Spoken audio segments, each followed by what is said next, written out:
Hey there, gentlemen. This is Steve with Good Guys to Great Men. It's Sunday night. We've had the retreat this weekend, and I'm kind of worn out. I didn't get my video out on time because I needed to go to bed last night.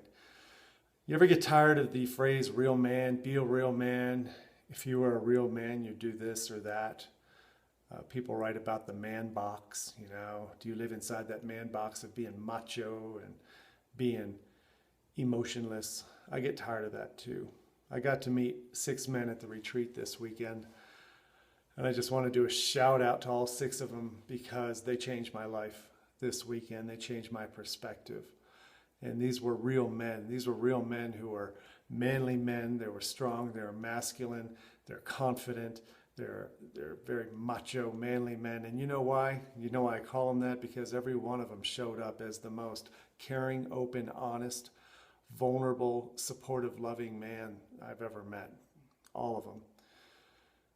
I wrote an article once about us being the average of the 5 people we spend the most time with. And if I took my average before I had these guys come for 6 hours on Saturday, and I add all those guys together and I divide by 6, my average went up significantly because I learned so much. And I opened myself up so much, and I got more vulnerable and more compassionate than I would have been if I didn't know them.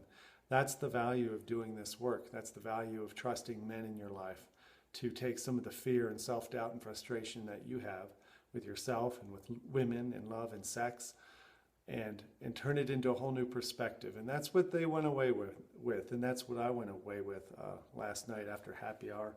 I'm cleaning up still after the happy hour, which was one of the most productive parts of the retreat.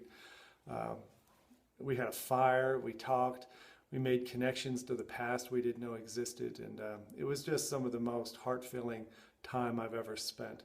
I want to spend more of that. That's what I want to spend the rest of my life doing. I want to spend it with you when you're ready to do that. I want to share with you the one thing we did at the very end of the retreat. After everyone told their stories and painted a picture about where they're going and why they want to go there, the new island that they want to land on and who they want to go with, we asked them to write on the wall, on their paper, what's the one thing you want to be held accountable for? One thing, just one thing, something simple. What do you want your brothers to hold you accountable for so you feel like somebody's watching you? Somebody's got your back, but somebody's also going to kick your ass if you don't do it. And as they all drove away down the hill, I'm hoping they took that one thing, and I'm hoping this week we're all going to get back in touch and find out if we kept our word, if we did the one thing that they wanted to do. So what's your one thing? What's one thing you would like to do tomorrow differently than you did yesterday? How do you want to change your perspective? How are you going to think differently about what you're going through so it doesn't hurt? Think about it. Send me an email. Just hit reply to this email and let me know how you're doing.